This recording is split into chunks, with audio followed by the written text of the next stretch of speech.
Ngasisu mahaussagumna mayamgidamakkta nungairaba phungawari ama puduna lakjari. Wari asibu ibirakpina chanumanga. Wari asigi mamingna Minai Amuba. Wari asi haudrungai mangoinana mayamda karigumba khara khanghanjari.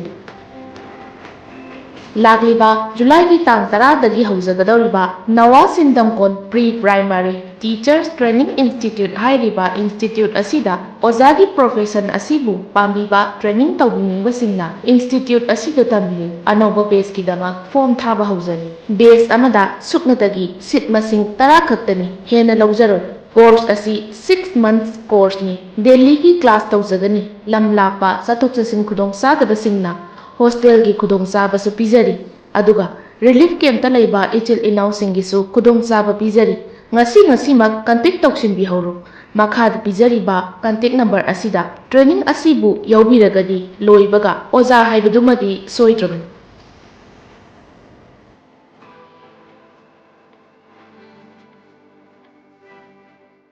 Hauzi wari asi hauzaraklage mayam punna taminarasi. Adungai matam amada yamna lairaba nupamacha amakhak leirami. Hairiba nupamacha sigini haibada taibangpal asida kanasu leiramdi. Mahak na hek khanglakpadagi mamatomta adumak leirami.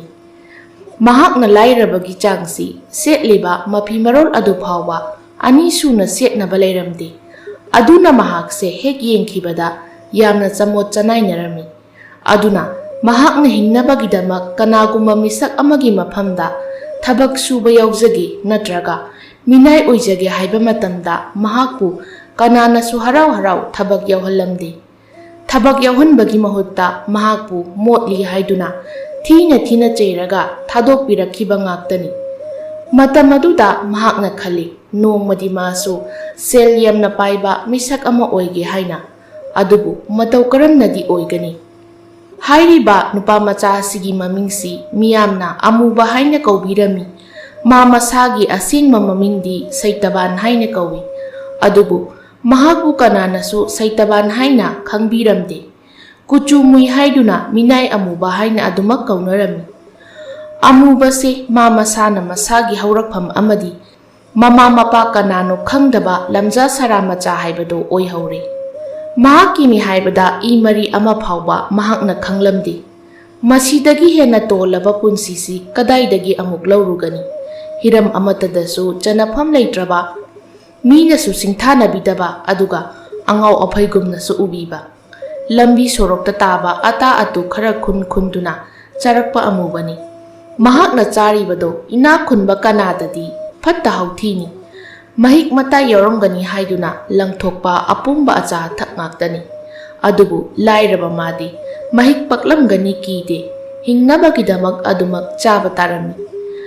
Lairabagi chakhauga ina khunbagi chakhauga anise mapangal kanba lairabagi chakhauna henbra khangde. Asuk sangkraba chahi kunmukse amubadi adugumba phattaba mayamdo charaga laklibani. Adubu mahak ngasisu adum hingli. Laina amata sunade tawbadabu charibado machi oidabana mayangdi yamna kanglami. Mahaksu miyoibanina nongmadi nungairakini haibagi asada hinglibani. Masisu nungaiba makhal amani mahakidi. Koina chatluraga hanjilaktuna pothafamni haiduna yum amata sulaitaba. Chaklami haiduna thonglaga chanaba mapot macai amata sulaitaba. Aise ware nari haiduna mating pangbinaba kana amata sulaitraba amubani adubu mahak thauna amaga loinana hingli. Asumna sumlairakpana nongmadi amuba ukha amagi makhada phamlaga matumta wakhal tawi. Aidi aigi punsise yamna nungaiba amabu yauri. Aise mipum khudingmaki yeknaba oibagumna tawri. Masi pumnamakse aina lairaba oirubagini. Aina migi mapot maral huralubagidi nate. Pare, aigi laibakta mapu mana kari tamlibagi haibado yenglagi. Asumna asum apang bachaduna laklaba matung nongmadi amubana lambida asum chatlingai matamda nupa amakhak magi mamang oirapna khongthangdo khara thurapna gam thangduna chatkirami. Nupa adugi mawongdo yamna thuba thabak amasu lakpa male. ꯃꯇꯝ ꯑꯗꯨꯗ ꯑꯃꯨꯕꯁꯨ ꯅꯨꯄꯥꯗꯨꯒꯤ ꯃꯇꯨꯡ ꯑꯣꯏꯔꯞꯅ ꯑꯁꯨꯝ ꯆꯠꯂꯝꯃꯤ꯫ ꯑꯗꯨꯕꯨ ꯏꯈꯪ ꯈꯪꯍꯧꯗꯅ ꯍꯧꯖꯤꯛꯇ ꯃꯥꯒꯤ ꯃꯃꯥꯡ ꯊꯥꯗꯨꯅ ꯆꯠꯈꯤꯕ ꯅꯨꯄꯥ ꯑꯗꯨꯒꯤ ꯐꯨꯔꯤꯠ ꯈꯥꯎꯗꯒꯤ ꯁꯦꯜ ꯈꯔ ꯇꯥꯍꯧꯔꯝꯃꯤ꯫ ꯃꯗꯨ ꯎꯕꯗ ꯃꯍꯥꯛꯅ ꯀꯟꯅ ꯂꯥꯎꯗꯨꯅ ꯁꯦꯜ ꯇꯥꯍꯧꯔꯦ ꯍꯥꯏꯅ ꯍꯥꯏꯖꯔꯝꯃꯤ꯫ ꯑꯗꯨꯕꯨ ꯅꯨꯄꯥ ꯑꯗꯨꯗꯤ ꯇꯥꯗꯅ ꯑꯗꯨꯃꯛ ꯆꯠꯈꯤꯔꯝꯃꯤ꯫ ꯑꯃꯨꯕꯁꯨ ꯈꯣꯡꯂꯩ ꯊꯨꯅ ꯆꯦꯟꯁꯤꯜꯂꯛꯇꯨꯅ ꯁꯦꯜ ꯑꯗꯣ ꯈꯨꯟꯒꯠꯂꯒ ꯍꯣꯕꯦ ꯍꯣꯕꯦ ꯆꯦꯟꯗꯨꯅ ꯅꯨꯄꯥ ꯑꯗꯨꯕꯨ ꯇꯥꯟꯅꯔꯝꯃꯤ꯫ ꯑꯁꯨꯝꯅ ꯑꯃꯨꯕꯅ ꯍꯨꯃꯥꯡ ꯑꯣꯔꯣ ꯑꯣꯔꯣ ꯇꯥꯕ ꯃꯈꯩ नुपा अदुबु तानदुना सेल पिरक्पदुदा नुपा अदुगी थमोइदुना अमुबबु यामना नुंसीबा फाउरमी अदुना महाकना अमुबगी मफमदा सेल खरा पिरमलगा थगत वहाई खरा हाइरमलगा चतख्रे अमुबसु असुकुइबा मतमसे मखुत्ता सेल पाइबगदो खंगजबा नते अदुबु ngasiदी मागी मखुत्ता पाइरिबा सेल अदो मुन्ना येंगलगा हाइरई नंग लेतबगिनिको अइना ngasi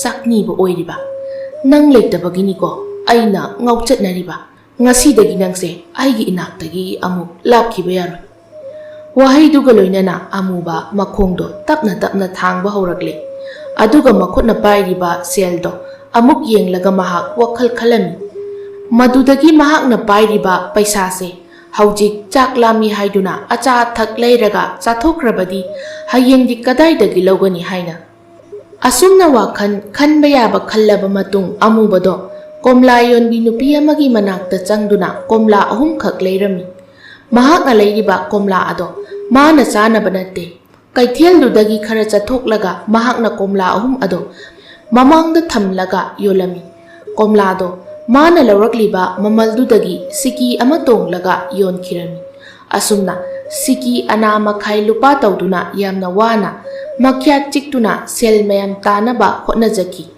adubu mahakna tawribado thathagi thabakti nate asumna numit khudingi mahakna komla ahumdagi mari dagi manga asum masing yam khalaktuna numit tarani gi manungdadi amubado lupa taragi mapu oiba ngamlakli matamduda amubado wakhaldo yamna nungaijarami aduga mana ising khara thak ata tu khara khullaga chaduna leirami mahakna pairiba paisado mahakna kaithokduna sizinage haibagi wakhal sukhal khalamde aduga ngasina komla manga aduga sem mari amaga su leiduna sendong leina yonjarami mahaki maphamda ikaiba karino leikidre asumna tapna wana hotnajaduna tha amagi manungda amubado lupa kunthra gi mapu oiba ngamlagle asumna sahi amagi manungdadi mahakse makhutta sel khara paiba ngamlakli adudagi magi karbar ado asum saukhatpa hauraklami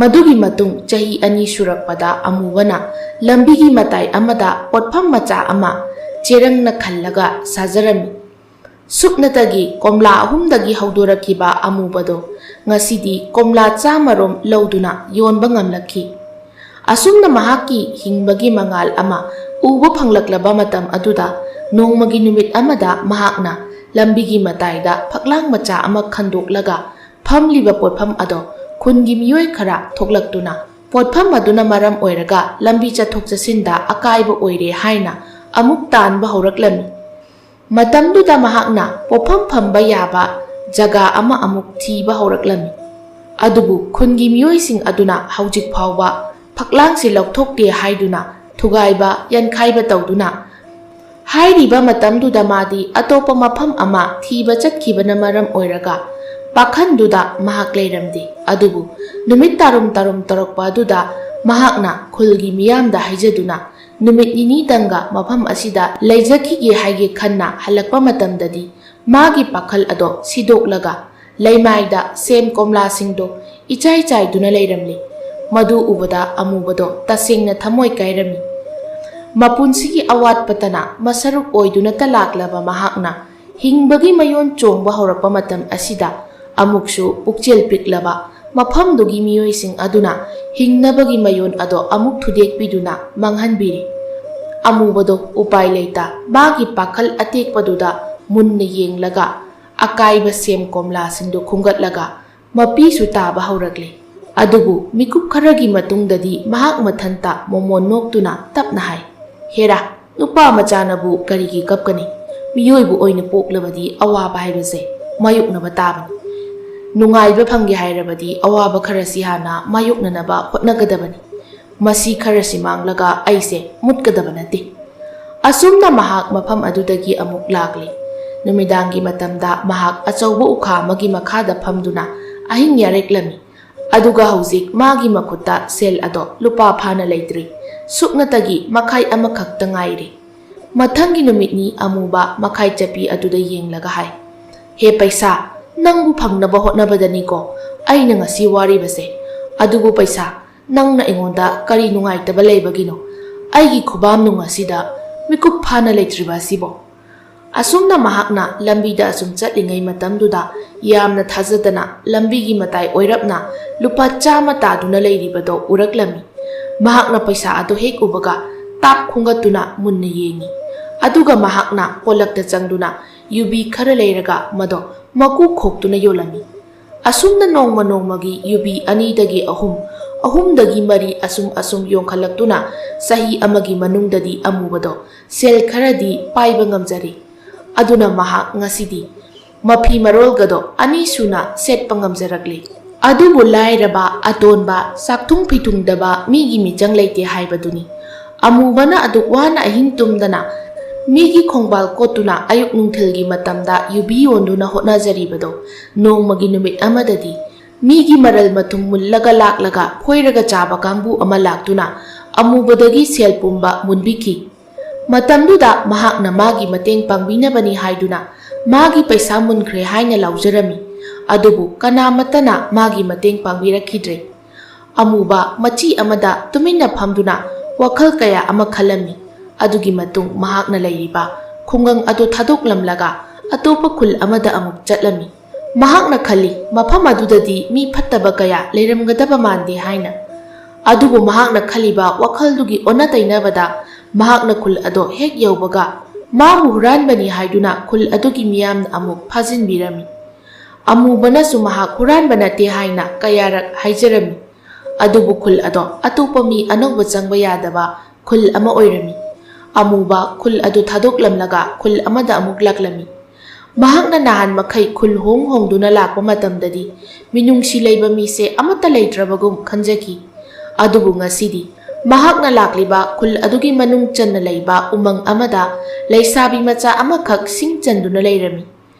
ꯃꯇꯝꯗꯨꯗ ꯃꯍꯥꯛꯁꯨ ꯂꯝꯁꯥꯡ ꯂꯥꯛꯄꯒꯤ ꯋꯥꯔꯗꯨꯅ ꯍꯥꯏꯔꯤꯕ ꯎꯃꯪ ꯑꯗꯨꯒꯤ ꯃꯆꯤ ꯑꯃꯗ ꯐꯝꯂꯒ ꯂꯩꯔꯝꯃꯤ꯫ ꯑꯗꯨꯒ ꯃꯥꯒꯤ ꯃꯅꯥꯛꯇꯒꯤ ꯈꯔ ꯆꯠꯊꯣꯛꯂꯒ ꯂꯩꯁꯥꯕꯤ ꯃꯆꯥ ꯑꯗꯨꯁꯨ ꯁꯤꯡ ꯆꯟꯗꯨꯅ ꯂꯩꯔꯤꯕꯅꯤ꯫ ꯃꯗꯨꯒꯤ ꯇꯟꯖꯥ ꯑꯗꯨꯗ ꯁꯑꯣꯝ ꯑꯃ ꯊꯣꯔꯛꯇꯨꯅ ꯂꯩꯁꯥꯕꯤ ꯃꯆꯥ ꯑꯗꯨ ꯇꯝꯅ ꯆꯦꯟꯁꯤꯜꯂꯛꯏ꯫ ꯂꯩꯁꯥꯕꯤ ꯃꯆꯥꯗꯨꯁꯨ ꯃꯥꯒꯤ ꯁꯤꯡꯕꯨꯜ ꯐꯥꯔꯦ ꯍꯥꯏꯗꯨꯅ ꯄꯨꯟꯁꯤꯟꯒꯦ ꯇꯧꯔꯤꯉꯩ ꯑꯗꯨꯗ ꯁꯑꯣꯝ ꯑꯃ ꯐꯪꯂꯛꯄꯗꯒꯤ ꯁꯠ ꯅꯣꯡꯈꯠꯂꯛꯇꯨꯅ ꯌꯦꯡꯂꯝꯃꯤ꯫ ꯃꯇꯝꯗꯨꯗ ꯃꯍꯥꯛꯁꯨ ꯎꯔꯦ ꯁꯑꯣꯝ ꯑꯗꯣ꯫ ꯃꯗꯨ ꯎꯕ ꯃꯇꯝꯗ ꯂꯩꯁꯥꯕꯤ ꯃꯆꯥꯗꯣ ꯌꯥꯝꯅ ꯄꯥꯈꯠꯅ ꯀꯟꯅ ꯍꯦꯛꯇ ꯂꯥꯎꯔꯛꯏ꯫ ꯈꯣꯟꯖꯦꯜ ꯑꯗꯨ ꯇꯥꯕꯗ ꯑꯃꯨꯕꯁꯨ ꯁꯠ ꯌꯦꯡꯊꯣꯛꯏ꯫ ꯂꯩꯁꯥꯕꯤ ꯃꯆꯥꯗꯨꯗ ꯁꯑꯣꯝꯗꯨꯅ ꯇꯥꯟꯅꯔꯒ ꯂꯩꯔꯤꯕꯗꯣ ꯎꯔꯛꯇꯨꯅ ꯃꯁꯥꯗꯣ ꯐꯨꯛ ꯍꯧꯒꯠꯂꯒ ꯆꯦꯟꯁꯤꯟꯗꯨꯅ ꯁꯑꯣꯝ ꯑꯗꯣ ꯃꯉꯣꯟꯗ ꯑꯣꯏꯅ ꯇꯥꯟꯅꯍꯜꯂꯝꯃꯤ꯫ ꯑꯗꯨꯒ ꯍꯥꯏꯔꯛꯏ, "ꯅꯨꯄꯤ ꯃꯆꯥ, ꯅꯪ ꯅꯌꯨꯝꯗ ꯍꯟꯈ꯭ꯔꯣ." ꯅꯨꯄꯤ ꯃꯆꯥ ꯑꯗꯨꯁꯨ ꯑꯃꯨꯕꯗ ꯍꯥꯏꯐꯦꯠ ꯌꯦꯡꯂꯛꯇꯨꯅ ꯍꯥꯏꯔꯛꯏ, "ꯏꯕꯨꯡ, ꯑꯥꯗ ꯁꯤꯡ ꯃꯄꯨꯜ ꯑꯃ ꯂꯩꯔꯤꯕꯁꯦ ꯑꯁꯤꯗ ꯑꯩꯒꯤ ꯊꯥꯡ ꯑꯃ ꯂꯩꯍꯧꯕꯅꯦ." ꯑꯃꯨꯕꯁꯨ ꯈꯣꯡꯂꯩ ꯊꯨꯅ ꯆꯦꯟꯁꯤꯜꯂꯛꯇꯨꯅ ꯊꯥꯡ ꯑꯗꯨ ꯂꯧꯔꯒ ꯁꯑꯣꯝ ꯇꯝꯅ ꯂꯥꯛꯇꯅ ꯂꯪꯈꯤꯔꯝꯃꯤ꯫ ꯂꯥꯏꯕꯛ ꯐꯕ ꯍꯥꯏꯕꯗꯨꯅꯤ ꯃꯍꯥꯛꯅ ꯂꯪꯂꯤꯕ ꯊꯥꯡ ꯑꯗꯨꯅ ꯁꯑꯣꯝ ꯑꯗꯨꯗ ꯄꯥꯟꯈꯤꯔꯝꯃꯤ꯫ ꯑꯗꯨꯗꯒꯤ ꯃꯍꯥꯛꯅ ꯆꯩ ꯑꯆꯧꯕ ꯑꯃ ꯄꯥꯏꯔꯒ ꯁꯑꯣꯝꯗꯨꯗ ꯍꯟꯖꯤꯟ ꯍꯟꯖꯤꯟ ꯀꯟꯊꯠꯂꯝꯃꯤ꯫ ꯑꯗꯨꯒ ꯁꯑꯣꯝ ꯑꯗꯣ ꯍꯥꯠꯇꯣꯛꯂꯝꯃꯤ꯫ ꯁꯑꯣꯝ ꯁꯤꯔꯦ ꯈꯪꯂꯕꯗ ꯂꯩꯁꯥꯕꯤ ꯃꯆꯥꯗꯣ ꯑꯃꯨꯕꯒꯤ ꯃꯅꯥꯛꯇ ꯆꯪꯁꯤꯜꯂꯛꯇꯨꯅ ꯇꯞꯅ ꯍꯪꯂꯝꯃꯤ, "ꯏꯕꯨꯡ, ꯅꯪꯕꯨ ꯀꯅꯥꯅꯣ? ꯑꯩꯈꯣꯏꯒꯤ ꯈꯨꯜꯁꯤꯒꯤ ꯃꯤꯁꯨ ꯃꯥꯟꯗꯦ." "ꯑꯩꯁꯦ ꯑꯇꯣꯞꯄ ꯈꯨꯜꯗꯒꯤꯅꯤ ꯏꯆꯟ꯫ ꯑꯗꯣ ꯂꯩꯁꯥꯕꯤ ꯃꯆꯥ ꯅꯪꯅ ꯁꯥ ꯀꯩꯇꯅ ꯊꯜꯂꯕ ꯎꯃꯪꯁꯤꯗ ꯁꯤꯡ ꯆꯟꯕ ꯂꯥꯛꯏꯕꯁꯤ ꯀꯔꯤꯒꯤꯅꯣ?"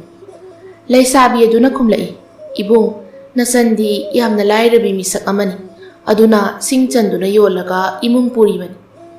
ꯃꯇꯝꯗꯨꯗ ꯑꯃꯨꯕꯅ ꯃꯇꯣꯝꯇ ꯍꯥꯏꯖꯩ, "ꯑꯣ, ꯑꯩꯒꯨꯝꯅ ꯋꯥꯕ ꯃꯤꯁꯨ ꯂꯩꯔꯤꯕ ꯑꯣꯏꯔꯦ." ꯋꯥꯈꯜꯗꯨ ꯈꯟꯅ ꯈꯟꯅ ꯑꯃꯨꯛꯁꯨ ꯇꯞꯅ ꯍꯪꯂꯛꯏ, "ꯑꯗꯣ ꯏꯆꯟꯒꯤ ꯃꯤꯡꯗꯤ ꯀꯔꯤ ꯀꯧꯕꯒꯦ?" "ꯏꯕꯨꯡ, ꯑꯩꯒꯤ ꯃꯤꯡꯗꯤ ꯌꯥꯏꯐꯕꯤ ꯀꯧꯏ."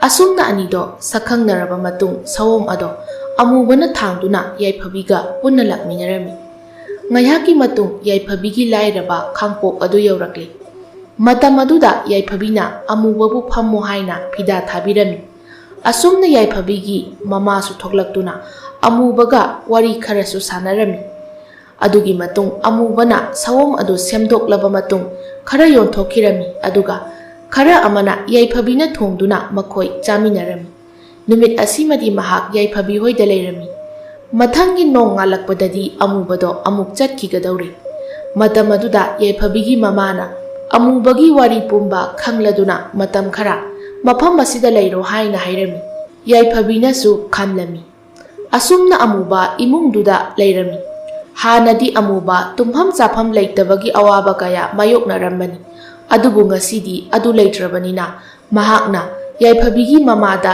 ꯌꯦꯟ ꯂꯣꯏꯅꯕꯒꯤ ꯋꯥꯐꯝ ꯈꯔꯁꯨ ꯍꯧꯗꯣꯛꯂꯝꯃꯤ꯫ ꯑꯁꯨꯝꯅ ꯌꯥꯏꯐꯕꯤꯒꯤ ꯃꯃꯥꯅ ꯂꯩꯇ ꯂꯩꯇ ꯁꯤꯟꯗꯨꯅ ꯌꯦꯟ ꯈꯔ ꯂꯩꯗꯨꯅ ꯂꯣꯏꯍꯜꯂꯝꯃꯤ꯫ ꯊꯥ 6ꯒꯤ ꯃꯇꯨꯡ ꯌꯦꯟꯁꯤꯡꯗꯣ ꯂꯣꯏꯅ ꯆꯥꯎꯔꯛꯇꯨꯅ ꯌꯣꯟꯕ ꯌꯥꯔꯛꯂꯦ꯫ ꯃꯗꯨ ꯎꯕꯗ ꯃꯈꯣꯏ ꯂꯣꯏꯅ ꯍꯔꯥꯎꯔꯝꯃꯤ꯫ ꯑꯗꯨꯒ ꯑꯃꯨꯕꯅ ꯌꯦꯟꯁꯤꯡ ꯑꯗꯣ ꯌꯥꯝꯅ ꯆꯥꯎꯕ ꯑꯃꯗꯤ ꯐꯖꯕꯅꯤꯅ ꯁꯦꯟꯗꯣꯡ ꯐꯪꯂꯅꯤ ꯍꯥꯏꯅꯁꯨ ꯈꯟꯖꯈꯤ꯫ ꯑꯗꯨꯕꯨ ꯂꯥꯏꯔꯕꯒꯤ ꯂꯥꯏ ꯃꯤꯈꯨꯕ, ꯏꯅꯥꯛ ꯈꯨꯟꯕꯒꯤ ꯂꯥꯏ ꯃꯤꯇꯣꯡꯕ ꯍꯥꯏꯗꯣ ꯇꯥꯔꯒ ꯇꯣꯛꯂꯦ꯫ ꯂꯥꯏꯔꯕꯒꯤ ꯂꯥꯏ ꯃꯥꯁꯦ ꯃꯃꯤꯠ ꯈꯨꯕꯅꯔ ꯀꯔꯤꯅꯣ ꯑꯗꯨꯛ ꯋꯥꯅ ꯍꯣꯠꯅꯖꯕꯗꯣ ꯀꯔꯤꯃꯠꯇ ꯑꯋꯥꯕ ꯈꯪꯕꯤꯗꯅ ꯑꯃꯨꯕꯅ ꯋꯥꯅ ꯂꯣꯏꯖꯔꯛꯄ ꯌꯦꯟꯁꯤꯡꯗꯣ ꯑꯍꯤꯡ ꯑꯃꯗ ꯌꯦꯡꯒꯣꯟꯗꯣ ꯃꯩꯐꯨꯗꯒꯤ ꯃꯩꯇꯥꯜ ꯇꯥꯔꯛꯇꯨꯅ ꯃꯈꯥꯗ ꯐꯧꯍꯥꯝ ꯆꯥꯏꯔꯤꯕ ꯑꯗꯨꯗ ꯇꯥꯁꯤꯟꯗꯨꯅ ꯃꯔꯤ ꯃꯔꯤ ꯁꯝꯅꯔꯛꯇꯨꯅ ꯃꯩꯅ ꯇꯨꯝꯅ ꯆꯥꯛꯂꯝꯃꯤ꯫ ꯑꯍꯤꯡꯒꯤ ꯃꯇꯝ ꯑꯣꯏꯕꯅ ꯃꯩꯗꯣ ꯀꯟꯕ ꯉꯝꯍꯧꯗ ꯌꯦꯡꯒꯣꯟ ꯃꯅꯨꯡꯗ ꯌꯥꯎꯔꯤꯕ ꯌꯦꯟꯁꯤꯡꯗꯣ ꯃꯊꯣꯡ ꯃꯔꯝ ꯈꯪꯗ ꯈꯣꯡꯂꯝꯂꯒ ꯂꯣꯏꯅ ꯃꯩꯅ ꯆꯥꯈ꯭ꯔꯦ꯫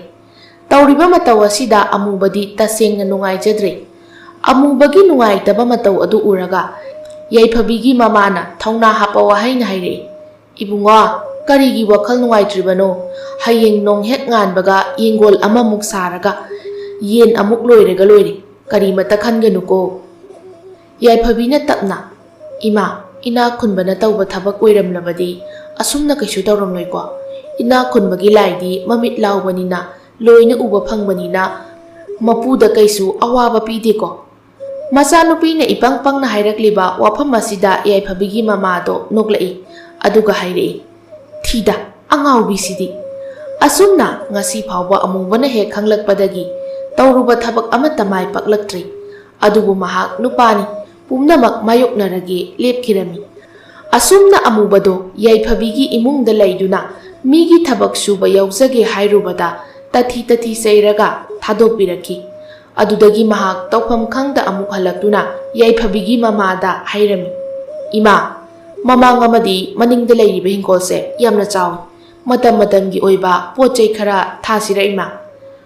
ꯑꯃꯨꯕꯒꯤ ꯋꯥꯐꯝꯗꯣ ꯌꯥꯏꯐꯕꯤꯒꯤ ꯃꯃꯥꯅꯁꯨ ꯌꯥꯔꯝꯃꯤ꯫ ꯍꯥꯏꯔꯤꯕ ꯅꯨꯃꯤꯠ ꯑꯁꯤꯗꯒꯤ ꯍꯧꯔꯒ ꯃꯍꯥꯛꯅ ꯏꯪꯈꯣꯜꯒꯤ ꯅꯥꯄꯤꯁꯤꯡꯗꯣ ꯂꯣꯏꯅ ꯁꯦꯡꯗꯣꯛꯂꯕ ꯃꯇꯨꯡ ꯍꯞꯇꯥ 2ꯒꯤ ꯃꯅꯨꯡꯗ ꯍꯤꯡꯈꯣꯜꯗꯣ ꯇꯧꯈꯥꯏꯕꯁꯨ ꯂꯣꯏꯔꯝꯃꯤ꯫ ꯑꯗꯨꯒ ꯊꯥꯕ ꯌꯥꯕ ꯃꯅꯥ ꯃꯁꯤꯡ ꯀꯔꯤ ꯀꯔꯤꯅꯣ ꯌꯦꯡꯗꯨꯅ ꯂꯣꯏꯅ ꯊꯥꯖꯤꯜꯂꯝꯃꯤ꯫ ꯍꯤꯡꯒꯣꯜ ꯁꯦꯡꯕꯒ ꯄꯣꯠꯆꯩ ꯊꯥꯕꯒ ꯇꯧꯕꯗ ꯊꯥ ꯑꯃꯗꯤ ꯃꯇꯝ ꯄꯨꯔꯥ ꯍꯧꯖꯤꯟꯈꯤ꯫ ꯃꯗꯨꯒꯤ ꯃꯅꯨꯡꯗꯨꯗ ꯑꯃꯨꯛꯁꯨ ꯍꯤꯡꯈꯣꯜꯒꯤ ꯃꯅꯥ ꯃꯁꯤꯡ ꯃꯌꯥꯝꯗꯣ ꯏꯁꯤꯡ ꯑꯃꯨꯛ ꯆꯥꯏꯔꯤꯕꯅꯤ꯫ ꯌꯥꯝꯅ ꯋꯥꯅ ꯍꯣꯠꯅꯖꯗꯨꯅ ꯊꯥ ꯈꯔꯒꯤ ꯃꯇꯨꯡꯗꯗꯤ ꯃꯍꯥꯛꯅ ꯊꯥꯖꯈꯤꯕ ꯃꯅꯥ ꯃꯁꯤꯡ ꯃꯌꯥꯝꯗꯣ ꯃꯍꯩ ꯌꯥꯟꯕꯅ ꯌꯥꯟꯕ ꯑꯗꯨꯒ ꯃꯄꯨꯡ ꯃꯔꯩ ꯐꯥꯔꯛꯄꯅ ꯐꯥꯔꯛꯄ ꯇꯧꯗꯨꯅ ꯉꯁꯤꯗꯤ ꯅꯤꯡꯊꯤꯅ ꯍꯦꯛꯂꯕ ꯃꯇꯨꯡ ꯁꯦꯝ ꯁꯥꯗꯨꯅ ꯑꯃꯨꯕꯅ ꯀꯩꯊꯦꯜꯗ ꯄꯨꯗꯨꯅ ꯌꯣꯜꯂꯝꯃꯤ꯫ ꯑꯁꯨꯝꯅ ꯆꯍꯤ 3ꯃꯨꯛ ꯍꯧꯖꯤꯟꯈ꯭ꯔꯦ꯫ ꯆꯍꯤ 3ꯁꯤꯒꯤ ꯃꯅꯨꯡꯗ ꯑꯃꯨꯕꯗꯣ ꯁꯦꯜ ꯌꯥꯝꯅ ꯐꯪꯂꯛꯂꯝꯃꯤ꯫ ꯍꯥꯏꯔꯤꯕ ꯁꯦꯟꯐꯝꯁꯤꯡ ꯑꯗꯣ ꯑꯃꯨꯕꯅ ꯌꯥꯏꯐꯕꯤꯒꯤ ꯃꯃꯥꯗ ꯂꯣꯏꯅ ꯁꯤꯟꯅꯔꯝꯃꯤ꯫ ꯑꯃꯨꯕꯒꯤ ꯄꯨꯛꯆꯦꯜ ꯁꯦꯡꯕ ꯃꯇꯧꯁꯤ ꯎꯕꯗ ꯌꯥꯏꯐꯕꯤꯒꯤ ꯃꯃꯥꯅꯁꯨ ꯃꯍꯥꯛꯄꯨ ꯌꯥꯝꯅ ꯂꯨꯅ ꯇꯧꯕꯤꯔꯝꯃꯤ꯫ ꯃꯗꯨꯒꯤ ꯃꯇꯨꯡ ꯆꯍꯤ 2 ꯑꯃꯁꯨ ꯍꯧꯖꯤꯟꯈꯤꯗꯨꯅ ꯑꯃꯨꯕꯅ ꯌꯥꯏꯐꯕꯤ ꯍꯣꯏꯗ ꯂꯩꯔꯛꯄꯁꯤ ꯆꯍꯤ 5 ꯁꯨꯔꯛꯂꯦ꯫ ꯑꯗꯨꯅ ꯉꯁꯤꯗꯤ ꯍꯤꯡꯒꯣꯜꯗꯒꯤ ꯄꯨꯊꯣꯛꯄ ꯄꯣꯠꯊꯣꯛꯅ ꯌꯥꯏꯐꯕꯤꯒꯤ ꯏꯃꯨꯡꯗꯣ ꯌꯥꯝꯅ ꯅꯨꯡꯉꯥꯏꯅ ꯂꯩꯔꯝꯃꯤ꯫ ꯑꯃꯗꯤ ꯑꯃꯨꯕꯁꯨ ꯋꯥꯈꯜ ꯅꯨꯡꯉꯥꯏꯅ ꯂꯩꯔꯝꯃꯤ꯫ ꯑꯗꯨꯒ ꯑꯃꯔꯣꯝꯗꯅ ꯈ꯭ꯋꯥꯏꯗꯒꯤ ꯉꯛꯂꯤꯕꯗꯤ ꯑꯇꯩ ꯅꯠꯇꯦ, ꯑꯁꯨꯛ ꯌꯥꯝꯈ꯭ꯔꯕ ꯆꯍꯤ 4-5ꯁꯤꯒꯤ ꯃꯅꯨꯡꯗꯗꯤ ꯅꯣꯡꯃꯇ ꯌꯥꯏꯐꯕꯤꯒꯤ ꯃꯕꯨꯡꯗꯣ ꯂꯥꯛꯇꯨꯅ ꯃꯃꯥ ꯑꯃꯗꯤ ꯃꯆꯟꯒꯤ ꯑꯋꯥꯠ ꯑꯄꯥ ꯌꯦꯡꯂꯛꯈꯤꯗꯕꯅꯤ꯫ ꯑꯗꯨꯕꯨ ꯉꯁꯤꯗꯤ ꯏꯪꯈꯣꯜꯗ ꯊꯥꯔꯤꯕ ꯄꯣꯠꯆꯩ ꯑꯦꯟꯁꯥꯡ ꯅꯥꯄꯤ ꯃꯌꯥꯝ ꯑꯗꯨ ꯎꯕꯗ ꯀꯜꯂꯛꯄ ꯐꯥꯎꯗꯨꯅ ꯌꯥꯏꯐꯕꯤꯒꯤ ꯃꯕꯨꯡꯗꯣ ꯃꯌꯨꯝꯗ ꯍꯜꯂꯛꯇꯨꯅ ꯂꯩꯔꯝꯃꯤ꯫ Mahak nahan makhaidi nupi mapamda leirubani. Makhoi hek lakhiba numitudagi amubase makhoigi mamita minai amagumna urami. Aduna imungi thabak amatang tawbada mangonda hekta thaudarami. Madu ubada yaifabigi mama machado yamna nungairamdi. Nongmagi numit amada amubana mi nettuna ingkhol suhalami aduga khusuman adusu mana yaifabigi mamadagi lauraga pirami. Nongmata mahakna imung aduda maning makha tamkiba leiti. Pumnamak yaifabigi mamana sillaga mahakna loina pangthokkiba khaktani. Adubu yaifabigi manama amadi mabungna lana laukiduna haujikti makhoi lai aduna amubabu mayumda halankhro haina hairami. Amubasu migi mayumda saidangduna leibanina mapuna chatlo haina talaklabanina mahaksu yum ado thadokduna chatpa tarami. Mahakna mafi marol khara khaw amada haptuna loisilingai mikupsida yaifabido mamaga loinana changlaktuna hangi. Ibunga karigino nangna loisilibadubo? Mahaksu yaifabigi mama machada yengduna tapna haire. Ima ai chatlage haina khale. Mamana ibunga karigi chatkadawribano? Yum ase imagi yumni aduna isana leilingba matam phawba adum layuko. Amubado tapna mabukning yamna nungsina haire. Ima nasagi mapokse tonbadagi tolaba haurakpham phawba khangdaba punsin. Nacha aine hek khanglakpa matamdagi aibu nungsibiba mise kanamata lekhidabani. Adubu ima nangdi pukchel yamna chawi matam pumnamakta ichan yaifabiga loinana nungaina layuko ima. Yaifabina ibung nang chatkino ima ibani na ngasi nungaina lairibase nangi napanani nang chatkino ibung. Mamana amu ibunga imana su hairibasini nang chatkiba yaruiko. Nama aisune onthokna tonkraba mapokni ipuroibasu nauna kainaki aduga isani siga yamna wana leirakhiba punsini. Nongmadi icha charoklaga isagi mapal chaduna nungaina hingani haina khanjaki. Adubu icha nupana charoklaga nupi nganta thiraktuna mama amadi machan aikhoibu hanna yenglamdana magi nupiga loinana adumak chatkre. Matamduda imagi thamoina kayata kapkhiba. Icha nupinasu mabungbu tachongnang chatkino haiduna khamjabado tabikhidabani. Yaifabi sutchut kappa horakle. Mamana aduna ibungo isagi damak imana lepiko nang chatkino. Tanja asida yaifabigi mabung amadi manamaga ani aduna mapandagi leplaga amubabu koroklami. Matam aduda mamana oina thoraktuna hangi. Achauba mau kaidore? Machanupana ima yumchida minai macha ama leibdo hauji phabo kaidorige? Yaifabisu tholaktuna tap oktuna hairei. Tachawa kanagi minai no? Tachawna yumsida lakhiba matamda minai puraga lakhibra? Manamana amu he angang nang tumina layo. Yaifabina inama wafam masigi matangda karigi tumina laidoino? Mabungna yaifabiya nangana namada nachin khumba yabra ha? Mamana achauba imungshida minai leibro imadi khangdene? Machanupana ima amubodo yumsigi minai ni minai. Mamado karimnaba minok amaga loinana o mana yumsigi minai oirabadi noina yumsigi kana tare? Mamau nupi aduna ima aikhoidi yumasigi mapune mapu. Yaifabina inama yumse ima ibanigine noigi saruk yaude. Mabungdo khonglei thuna changsilaktuna yaifabibu phubirami. Tanja asida amubado ikai nungsiyanana mapanda thoklaktuna tapna kaurai. Ima yaifabi. Yaifabido satchensilaktuna amubada konsinduna hik kapli. Amubasu yaifabigi makokta nungsina nanthaduna hairei. Kaigi kapino? Kapkanuse. Ai chatkhrabasu nongmadi ai soidana amuk lakhigani. Adubu yaifabidi amubabu chatkino haina setna konsinjai. Amubana yaifabibu tapna inthoklaga themjinbiraba matung tapna amuk changsinduna yaifabigi mamagi makhong sokna khurumlaga hai. Ima nacha amuk chacharukige. Nongmadi nachana imagi nakta soidana lakhigani. Mamana amubabu tapna hawatlaga ibunga isana yum asidagi chatpa thoklabasu chumna hankhiba yaru.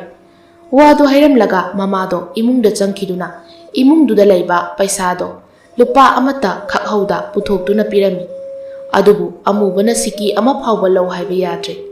ꯌꯥꯏꯐꯕꯤꯅ ꯇꯞꯅ, ꯏꯕꯨꯡꯅ ꯌꯨꯝꯁꯤꯗꯒꯤ ꯆꯠꯈꯤꯕ ꯃꯇꯝꯗ ꯂꯝꯕꯤꯗ ꯑꯔꯥꯝ ꯈꯧꯔꯥꯡꯕ ꯊꯣꯛꯂꯕꯗꯤ ꯏꯃꯥꯅ ꯄꯤꯔꯤꯕ ꯁꯦꯜ ꯑꯁꯦ ꯁꯤꯖꯤꯟꯅꯗꯨꯅ ꯏꯕꯨꯡꯒꯤ ꯑꯋꯥꯕ ꯄꯣꯊꯥꯕꯤꯌꯨ ꯏꯕꯨꯡ꯫ ꯑꯁꯨꯝꯅ ꯑꯃꯨꯕ ꯌꯥꯏꯐꯕꯤ ꯃꯃꯥ ꯃꯆꯥꯕꯨ ꯊꯅꯝꯂꯒ ꯃꯍꯥꯛ ꯌꯥꯝꯅ ꯅꯤꯡꯉꯝꯗꯅ ꯆꯠꯈ꯭ꯔꯤ꯫ ꯌꯥꯏꯐꯕꯤꯒꯤ ꯃꯃꯥ ꯃꯆꯥꯁꯨ ꯀꯞꯇꯨꯅ ꯂꯩꯍꯧꯔꯤ꯫ ꯑꯗꯨꯒ ꯃꯃꯥꯅ ꯍꯥꯏ, "ꯑꯆꯧꯕ, ꯑꯁꯨꯛ ꯀꯨꯏꯕ ꯃꯇꯝꯁꯤꯗꯗꯤ ꯅꯣꯡꯃꯇ ꯅꯃꯥ ꯑꯩ ꯑꯃ ꯂꯩꯍꯧꯔꯤ, ꯅꯆꯟ ꯑꯃ ꯂꯩꯍꯧꯔꯤ ꯍꯥꯏꯅ ꯈꯟꯗ꯭ꯔꯒ ꯀꯔꯤꯒꯤꯅꯣ ꯉꯁꯤ ꯅꯪꯅ ꯌꯨꯝꯁꯤꯗ ꯍꯜꯂꯛꯂꯒ ꯏꯪꯅ ꯆꯤꯛꯅ ꯂꯩꯖꯔꯝꯕ ꯏꯃꯨꯡꯁꯦ ꯊꯨꯒꯥꯏꯔꯤꯕꯁꯤꯕꯣ?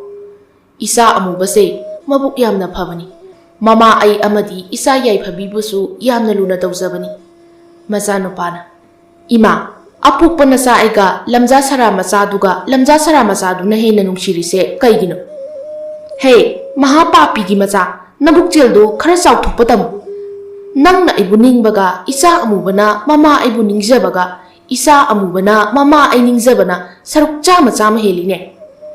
ꯑꯁꯨꯝꯅ ꯃꯇꯝ ꯈꯔ ꯍꯧꯈ꯭ꯔꯕ ꯃꯇꯨꯡꯗ ꯑꯃꯨꯕꯅ ꯂꯩꯔꯤꯉꯩꯗ ꯃꯍꯩ ꯃꯔꯣꯡ ꯆꯨꯝꯅ ꯄꯥꯜꯂꯝꯕ ꯏꯪꯈꯣꯜ ꯑꯗꯣ ꯉꯁꯤꯗꯤ ꯂꯩꯀꯪꯂꯥꯒ ꯆꯞ ꯃꯥꯟꯅꯔꯝꯃꯤ꯫ ꯃꯔꯝꯗꯤ ꯑꯃꯨꯕꯅ ꯏꯪꯈꯣꯜ ꯁꯦꯟꯅꯕꯗꯤ ꯌꯥꯝꯅ ꯀꯨꯞꯅ ꯁꯦꯟꯅꯖꯕꯅꯤ, ꯇꯤꯟ ꯀꯥꯡ ꯑꯃꯠꯇ ꯇꯥꯍꯟꯗ, ꯃꯇꯥꯡ ꯃꯇꯝ ꯆꯥꯅ ꯏꯁꯤꯡ ꯆꯥꯏꯗꯨꯅ ꯃꯈꯣꯡ ꯁꯣꯝꯗꯨꯅ ꯁꯦꯟꯅꯖꯕꯅꯤ꯫ ꯑꯗꯨꯕꯨ ꯑꯃꯨꯕ ꯍꯦꯛ ꯆꯠꯈ꯭ꯔꯕ ꯃꯇꯨꯡꯗꯗꯤ ꯆꯍꯤ ꯐꯥꯗ꯭ꯔꯤꯉꯩ ꯏꯪꯈꯣꯜ ꯑꯗꯣ ꯃꯅꯥ ꯃꯁꯤꯡ ꯊꯥꯕ ꯃꯇꯝꯗ ꯑꯃꯠꯇ ꯃꯍꯩ ꯆꯥꯗ꯭ꯔꯤ꯫ ꯑꯁꯨꯝꯅ ꯃꯇꯝꯗꯤ ꯑꯁꯨꯝ ꯍꯧꯖꯤꯟꯈꯤ꯫ ꯌꯥꯏꯐꯕꯤ ꯑꯃꯗꯤ ꯃꯃꯥ ꯃꯈꯣꯏ ꯑꯅꯤꯅ ꯑꯃꯨꯕꯕꯨ ꯅꯣꯡꯃꯇꯁꯨ ꯀꯥꯎꯈꯤꯕ ꯂꯩꯇꯦ, ꯑꯗꯨꯒ ꯑꯃꯨꯕꯅꯁꯨ ꯃꯈꯣꯏꯕꯨ ꯅꯣꯡꯃꯇ ꯀꯥꯎꯈꯤꯕ ꯂꯩꯇꯦ꯫ ꯆꯍꯤ 2ꯒꯤ ꯃꯇꯨꯡꯗꯅꯤ ꯉꯁꯤꯗꯤ ꯌꯥꯏꯐꯕꯤꯒꯤ ꯃꯕꯨꯡ ꯑꯗꯣ ꯌꯥꯝꯅ ꯀꯟꯅ ꯅꯥꯔꯛꯂꯝꯃꯤ꯫ ꯃꯇꯝ ꯑꯗꯨꯗ ꯌꯥꯏꯐꯕꯤꯒꯤ ꯃꯅꯝꯃ ꯑꯗꯨꯅ ꯃꯄꯨꯔꯣꯏꯕ ꯑꯅꯥꯕꯒꯤ ꯁꯦꯕꯥ ꯇꯧꯕꯒꯤ ꯃꯍꯨꯠꯇ ꯃꯄꯥꯝꯗ ꯑꯣꯏꯅ ꯍꯟꯗꯨꯅ ꯂꯩꯈꯤꯔꯝꯃꯤ꯫ ꯃꯍꯥꯛ ꯈꯔ ꯊꯣꯏꯆꯠ ꯋꯥꯡꯆꯠꯅꯕꯤ ꯅꯨꯄꯤꯅꯤ, ꯑꯗꯨꯅ ꯑꯅꯥꯕꯒꯤ ꯁꯦꯕꯥ ꯇꯧꯕ ꯍꯩꯇꯦ ꯍꯥꯏꯅ ꯃꯄꯨꯔꯣꯏꯕꯕꯨ ꯅꯨꯡꯁꯤꯕ ꯈꯪꯗ ꯍꯟꯈꯤꯕꯅꯤ꯫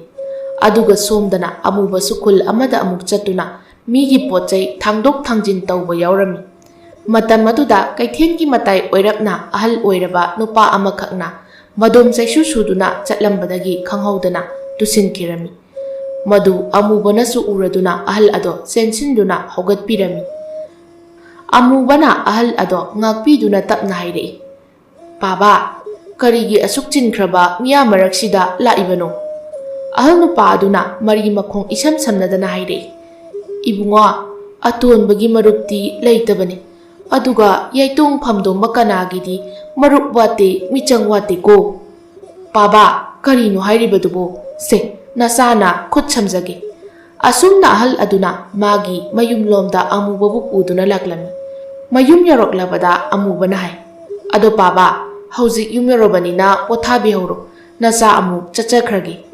ꯑꯍꯜ ꯑꯗꯨꯅ ꯌꯥꯏꯐ ꯃꯪꯒꯣꯜ ꯀꯌꯥ ꯄꯤꯕꯤꯔꯛꯈꯤ, ꯑꯗꯨꯒ ꯑꯃꯨꯕꯁꯨ ꯑꯍꯜ ꯑꯗꯨꯒꯤ ꯃꯅꯥꯛꯇꯒꯤ ꯑꯃꯨꯛ ꯂꯥꯛꯂꯤ꯫ ꯑꯗꯨꯒ ꯃꯍꯥꯛꯅ ꯋꯥꯅ ꯇꯥꯟꯖꯕ ꯁꯦꯜꯁꯤꯡ ꯑꯗꯣ ꯅꯨꯃꯤꯠ ꯈꯨꯗꯤꯡꯒꯤ ꯃꯁꯤꯡ ꯊꯤꯗꯨꯅ ꯌꯦꯡꯖꯔꯝꯃꯤ꯫ ꯃꯥꯗꯤ ꯃꯄꯥꯡꯒꯜꯌꯥꯝꯅ ꯀꯟꯕ ꯃꯔꯝꯅ ꯅꯣꯡꯃꯗ ꯁꯦꯜꯁꯨ ꯌꯥꯝꯅ ꯇꯥꯟꯕ ꯉꯝꯖꯔꯝꯃꯤ꯫ ꯃꯇꯝꯗꯤ ꯑꯁꯨꯝ ꯍꯧꯖꯤꯟꯈꯤꯗꯨꯅ ꯉꯁꯤꯗꯤ ꯑꯃꯨꯕ ꯃꯁꯥꯒꯤ ꯆꯍꯤ 32ꯁꯨ ꯍꯥꯏꯔꯛꯂꯤ꯫ ꯑꯗꯨꯗꯒꯤ ꯃꯍꯥꯛꯅ ꯋꯥꯅ ꯇꯥꯟꯖꯕ ꯁꯦල් ꯃꯌꯥꯝꯗꯨꯅ ꯑꯍꯥꯟꯕꯗ ꯀꯩꯊꯦꯜ ꯃꯌꯥ ꯑꯣꯏꯔꯞꯅ ꯃꯤꯒꯤ ꯑꯁꯥꯟꯕ ꯄꯣꯠꯐꯝ ꯑꯃ ꯂꯧꯔꯝꯃꯤ꯫ ꯍꯥꯏꯔꯤꯕ ꯄꯣꯠꯐꯝ ꯑꯗꯣ ꯐꯝꯅꯕ ꯄꯥꯈꯪ ꯃꯆꯥ ꯑꯃꯁꯨ ꯅꯦꯛꯂꯝꯃꯤ꯫ ꯑꯁꯨꯝꯅ ꯑꯃꯨꯕꯅ ꯃꯁꯥꯒꯤ ꯆꯍꯤ 39 ꯁꯨꯔꯛꯄ ꯃꯇꯝꯗ ꯃꯍꯥꯛꯁꯦ ꯁꯦꯟ ꯌꯥꯝꯅ ꯄꯥꯏꯕ ꯃꯤꯁꯛ ꯑꯃꯈꯛ ꯑꯣꯏꯔꯛꯂꯝꯃꯤ꯫ ꯑꯗꯨꯗꯒꯤꯗꯤ ꯃꯇꯝ ꯑꯃꯗ ꯃꯤꯒꯤ ꯃꯤꯅꯥꯏ ꯑꯣꯏꯔꯝꯕ ꯑꯃꯨꯕꯗꯣ ꯉꯁꯤꯗꯤ ꯃꯤꯅ ꯁꯟꯃꯥꯟ ꯇꯧꯕ ꯃꯤꯁꯛ ꯑꯃ ꯑꯣꯏꯔꯛꯇꯨꯅ ꯃꯁꯥꯒꯤ ꯂꯧ ꯏꯪꯈꯣꯜꯁꯨ ꯂꯦꯞꯁꯤꯟꯖꯕ ꯉꯝꯂꯛꯈꯤ꯫ ꯑꯗꯨꯒ ꯃꯥꯒꯤ ꯍꯥꯟꯅꯒꯤ ꯃꯃꯤꯡ ꯃꯤꯅꯥꯏ ꯑꯃꯨꯕꯗꯣ ꯃꯥꯡꯈꯤꯗꯨꯅ ꯉꯁꯤꯗꯤ ꯃꯤꯌꯥꯝꯅ ꯃꯍꯥꯛꯄꯨ ꯁꯩꯇꯕꯥꯟ ꯍꯥꯏꯅ ꯈꯪꯅꯕ ꯍꯧꯔꯛꯂꯤ꯫ ꯃꯍꯥꯛꯅ ꯁꯦꯜ ꯄꯥꯏꯔꯛꯇꯨꯅ ꯃꯤꯔꯛ ꯇꯤꯜꯂꯛꯂꯕ ꯃꯇꯝ ꯑꯁꯤꯗꯗꯤ ꯃꯍꯥꯛꯅ ꯌꯥꯏꯐꯕꯤꯒꯤ ꯃꯃꯥ ꯃꯆꯥꯕꯨ ꯌꯥꯝꯅ ꯅꯤꯡꯁꯤꯡꯂꯛꯂꯤ꯫ ꯑꯗꯨꯒ ꯑꯁꯣꯝꯗꯅ ꯌꯥꯏꯐꯕꯤꯒꯤ ꯃꯃꯥ ꯃꯆꯥꯗꯣ, ꯃꯆꯥꯅꯨꯄꯥ ꯑꯃꯈꯛ ꯌꯥꯎꯖꯕꯗꯣ ꯂꯦꯀꯟꯅꯕ ꯉꯝꯗ ꯁꯤꯈꯤꯔꯝꯃꯤ꯫ ꯑꯗꯨꯒ ꯃꯧ ꯅꯨꯄꯤ ꯑꯗꯨꯁꯨ ꯃꯄꯥꯝꯗ ꯆꯠꯈꯤꯕ ꯅꯨꯃꯤꯠ ꯑꯗꯨꯗꯒꯤ ꯑꯃꯨꯛ ꯍꯟꯅ ꯂꯥꯛꯈꯤꯗ꯭ꯔꯕꯅꯤ꯫ ꯅꯣꯡꯃꯒꯤ ꯅꯨꯃꯤꯠ ꯑꯃꯗ ꯁꯩꯇꯕꯥꯟꯗꯣ ꯌꯥꯏꯐꯕꯤ ꯍꯣꯏꯗ ꯂꯥꯛꯂꯝꯃꯤ꯫ ꯃꯇꯝ ꯑꯗꯨꯗ ꯌꯥꯏꯐꯕꯤꯒꯤ ꯃꯃꯥꯗꯣ ꯃꯥꯡꯒꯣꯟꯗ ꯐꯝꯗꯨꯅ ꯃꯣꯔꯣꯛ ꯁꯨꯗꯨꯅ ꯂꯩꯔꯝꯃꯤ꯫ ꯁꯩꯇꯕꯥꯟ ꯇꯞꯅ ꯆꯪꯁꯤꯟꯗꯨꯅ ꯀꯧꯏ, "ꯏꯃꯥ." ꯃꯃꯥ ꯑꯗꯨꯁꯨ ꯁꯠ ꯌꯦꯡꯈꯠꯂꯛꯏ꯫ ꯁꯩꯇꯕꯥꯟ ꯑꯃꯨꯛꯀꯁꯨ, "ꯏꯃꯥ, ꯅꯆꯥꯕꯨ ꯁꯛ ꯈꯪꯕꯤꯗ꯭ꯔꯕ꯭ꯔꯣ?" ꯃꯃꯥ ꯑꯗꯣ ꯇꯞꯅ ꯍꯧꯒꯠꯇꯨꯅ ꯃꯨꯟꯅ ꯌꯦꯡꯂꯒ, "ꯏꯕꯨꯡꯉꯣ, ꯅꯪꯕꯨ ꯑꯃꯨꯕ ꯅꯠꯇꯕ꯭ꯔꯥꯅꯦ?" "ꯃꯥꯅꯦ ꯏꯃꯥ." ꯀꯨꯏꯔꯦꯗ ꯏꯆꯥ ꯎꯈꯤꯗꯕ ꯅꯆꯟ ꯅꯨꯄꯤꯅ ꯅꯪꯕꯨ ꯅꯨꯃꯤꯠ ꯈꯨꯗꯤꯡꯒꯤ ꯍꯪꯂꯤꯕꯅꯤ ꯏꯃꯥ ꯏꯕꯨꯡꯗꯣ ꯀꯩꯗꯧꯉꯩ ꯂꯥꯛꯀꯅꯤ ꯍꯥꯏꯗꯅ ꯁꯩꯇꯕꯥꯟ ꯑꯗꯣ ꯏꯃꯥ ꯃꯥꯕꯨ ꯂꯩꯇꯕ꯭ꯔꯣ ꯂꯩꯌꯦ ꯏꯃꯨꯡꯗꯅꯦ ꯉꯥ ꯌꯥꯏꯔꯤꯕꯅꯤ ꯂꯥꯛꯑꯣ ꯅꯪꯁꯨ ꯀꯥꯈꯠꯂꯛꯑꯣ ꯋꯥꯗꯣ ꯍꯥꯏꯗꯨꯅ ꯃꯆꯥꯅꯨꯄꯤꯕꯨ ꯀꯧꯔꯝꯃꯤ 이베마 이마기 야이파비 낭부 따브로 야이파비나 이마 따예 낭부 마판다 묵다 톡로 카나노 아말라 이예 야이파비수 마마이가도 하묵 이때이때이바 마카이 후망나 뿡룩 루빠 마카이 톡라이 마학나 톡록pa matamda masa nanba khurasit panupa ama phamduna leirambado urai madu ubada chap leptuna munna yengi saitaban ijan nang aibu sakhangdrabro याइफबी सैतबान की खोंजेत अमदी मसक अदो तपना तपना लाक्सिंदुना तपना कवि इबुंग माने आइने याइफबी मिटलु पिरांग इहौना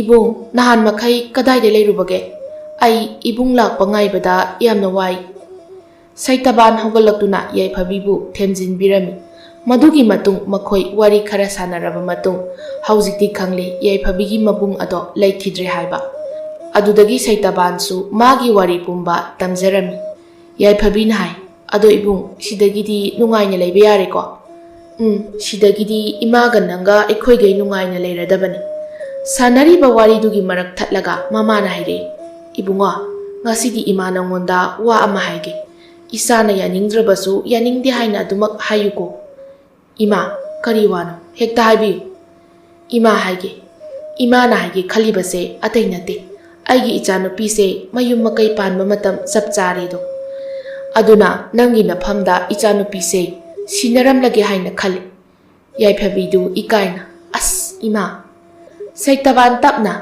ima gi wafam do nasana harau harau yazari yaiphabi do imungda chensinkhre asumna saitaban yaiphabi bu puduna mayumda laki adu luhong laba matung dagidi yaiphabi gi mama busu lawruduna saitabana mama sakna nakonduna makhoi yamna nungaiba punsi mahing amaga loinana nungaina leikirami